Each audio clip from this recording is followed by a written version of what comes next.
दरवर्षी 3 मार्चला world wildlife day म्हणजेच जागतिक वन्यजीव दिन साजरा केला जातो. पण 3 मार्चलाच का, इतर दिवस का नाही? तर 1973 साली वन्यजीव आणि वनस्पतींच्या एंडेंजर्ड स्पीसीज म्हणजे लुप्तप्राय प्रजातींमधील आंतरराष्ट्रीय व्यापारावरील अधिवेशन म्हणजे CITES स्वीकारलं गेलं होतं, ज्यामध्ये आंतरराष्ट्रीय व्यापारामुळे प्रजातींच्या अस्तित्वाला धोका निर्माण होणार नाही याची खात्री करण्यात आली होती. अशी महत्त्वाची भूमिका त्या अधिवेशनात घेतली होती. म्हणून डिसेंबर 2013 मध्ये संयुक्त राष्ट्राच्या महासभेच्या अधिवेशनात असा निर्णय घेण्यात आला की वनस्पती आणि वन्यजीव यांना साजरी करण्यासाठी आणि त्याबद्दल जागरूकता निर्माण करण्यासाठी 3 मार्च हा दिवस जागतिक वन्यजीव दिन म्हणून घोषित करण्यात आला. आता हा दिवस तर घोषित करण्यात आला, पण त्याच्या मागे काही उद्दिष्ट पण ठेवण्यात आली, जशी ग्रहाच्या संतुलनासाठी वन्यजीव आणि नॅचरल इकोसिस्टमचे महत्त्व हायलाईट करणे, पृथ्वीवरील जीवनातील बायोडायव्हर्सिटी सेलिब्रेट करणे, वन्यजीव आणि त्यांच्या नैसर्गिक वातावरणाचे समर्थन करण्यासाठी लोकांना प्रोत्साहित करणे, ज्याच्यामध्ये प्रचंड अशा ब्लू व्हेलपासून ते छोट्याशा नाजूक फुलपाखऱ्यापर्यंत या सर्वांचा समावेश केला आहे. जगात सर्वीकडे लोक वन्यजीव आणि जैवविविधतेच्या विविध संसाधनांवरती अवलंबून असतात. अन्नापासून ते इंधन, औषधे, कपडे, निवारापर्यंत संपूर्ण गोष्टीवरती मानव वन्यजीव आणि या विविध संसाधनावरती अवलंबून आहेत. पण एकीकडे दुर्दैवाने मानवाच्या ॲक्टिव्हिटी जसे मायनिंग, कन्स्ट्रक्शन, डिफॉरेस्टेशन म्हणजे जंगलतोड, पोल्युशन, पॉप्युलेशन या सर्व गोष्टींमुळे या निसर्गाचा ऱ्हास होत चालला आहे. यामुळे पृथ्वीवरील समृद्ध जीवन, जैवविविधता आणि वन्यप्राणी हे सर्व चिंताजनक दराने खाली घटत आहेत.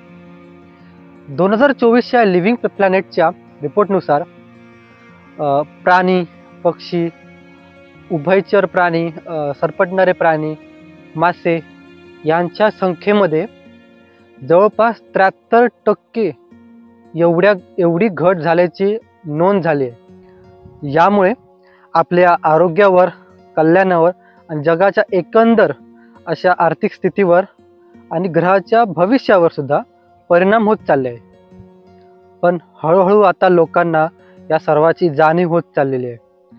आता लोक निसर्गाच्या आपल्याला असलेला फायदा आणि महत्त्व लोकांना समजू लागले. लोक आता शासकीय, निमशासकीय आणि खाजगी स्तरावर एकत्र येत आहेत. वन्यजीव आणि पर्यावरणाच्या संवर्धनाची कामे करत आहेत. खूप साऱ्या अशा संस्था निर्माण झाल्या आहेत ज्या अर्थपूर्ण संवर्धन करून वन्य प्राण्यांना वाचवून त्यांचे महत्त्व आणि सामुदायिक सहभागाचे महत्त्व हे अधोरेखित करत आहेत. याचे एक उत्तम उदाहरण घ्यायचे झाले तर आपल्या भारतामधील प्रोजेक्ट टायगर असेल. तर या प्रोजेक्ट टायगर अंतर्गत देशामधील वाघांना वाचवण्याचे काम आणि त्यांचे संवर्धन करण्याचे काम केले जात आहे आणि त्याच्यामध्ये लोकांना सक्सेससुद्धा मिळत आहे. हा प्रोजेक्ट टायगर 1970 साली चालू करण्यात आला होता आणि आता गेल्या एका दशकामध्ये वाघांची संख्या जवळपास डबल झाली आहे. म्हणजे 2010 मध्ये आपल्या देशामध्ये वाघांची संख्या जवळपास 1700च्या वरती होती आणि 2022च्या रिपोर्टनुसार ही संख्या 3680च्या वरती गेली आहे. म्हणजे हा आकडा जवळपास डबल झाला आहे. आणि प्रोजेक्ट टायगर असेल किंवा अनेक अशा संस्था या जगामध्ये पर्यावरण संवर्धनाचे आणि वन्य प्राण्यांना वाचवण्याचे कार्य करत आहेत. त्यांच्या या कार्यामुळे येणाऱ्या पिढीला सुद्धा या सर्व गोष्टींचा आनंद घेता आला पाहिजे.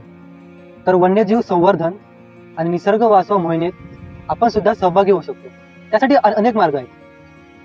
जसे संवर्धन संस्थांना पाठिंबा देणे. अशा संवर्धन संस्थांना पाठिंबा देण्यासाठी त्यांना तुम्ही देणगी देऊ शकता किंवा त्यांच्यासाठी स्वयंसेवक सुद्धा म्हणून तुम्ही काम करू शकता किंवा त्यांच्यासोबत राहून जागरूकता सुद्धा पसरवू शकता. दुसरा मार्ग एक तोच आहे, जागरूकता पसरवणे. पण सोशल मीडियाद्वारे आपल्या मित्र कुटुंबामध्ये निसर्ग वाचवण्याचे कन्सेप्ट डिस्कशन आपण शेअर करू शकतो. वन्यजीव आणि पर्यावरणाचे समर्थन करा. सर्वात पहिले स्वतःला आधी शिक्षित करा.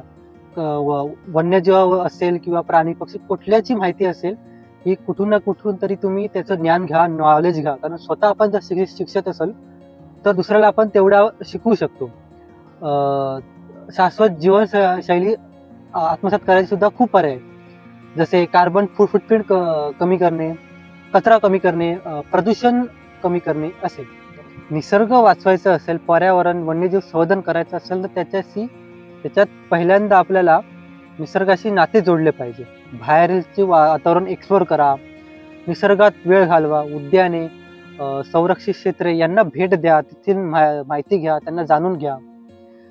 अशा लोकांना फॉलो करा जे संवर्धनाचं काम करताय, निसर्गाबद्दल माहिती सांगतायत. असं माझ्या पर्सनल ओपिनियननुसार आपण पर्सनल लेवलला सुद्धा अनेक पर्याय करू शकतो.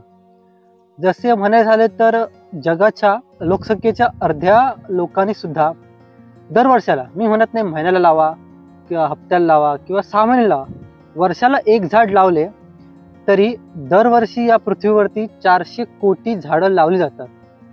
बघलात ना, मग छोट्या प्रयत्नात सुद्धा एवढा मोठा आपण इम्पॅक्ट टाकू शकतो. तर या सर्वाची सुरुवात आपण स्वतःपासूनच केली पाहिजे. आम्ही कोकणी वाईल्ड लाईफ सुद्धा या छोट्याशा प्रयत्नामध्ये आहोत. लोकांना एज्युकेट करणे, लोकांपर्यंत चांगलं आणि उपयुक्त असं नॉलेज पोहोचवणे. म्हणून तुम्ही आम्हाला सबस्क्राईब करा आणि फॉलो करा, कारण आम्ही असेच महत्त्वपूर्ण व्हिडिओ तुमच्यासाठी घेऊन येणार आहोत. आणि हे व्हिडिओ तुम्ही जास्तीत जास्त लोकांपर्यंत पोहोचवा, कारण आता ह्या काळात निसर्ग संवर्धन, वन्यजीवांचे संवर्धन, त्यांना वाचवण्याचे गरज आहे. कारण त्याच्यावरती आपलं आरोग्य आणि आपलं भविष्य, या ग्रहाचं भविष्य, या पुढच्या पिढींचं भविष्य अवलंबून आहे. म्हणून तुम्ही आम्हाला इंस्टाग्राम आणि फेसबुकवर सुद्धा फॉलो करू शकता. तो हा व्हिडिओ आता इथे संपवतो. तुम्हा सर्वांना पुन्हा एकदा जागतिक वन्यजीव दिनांच्या खूप शुभेच्छा. निसर्गाशी नाते जोडा आणि निसर्ग वाचवा. धन्यवाद.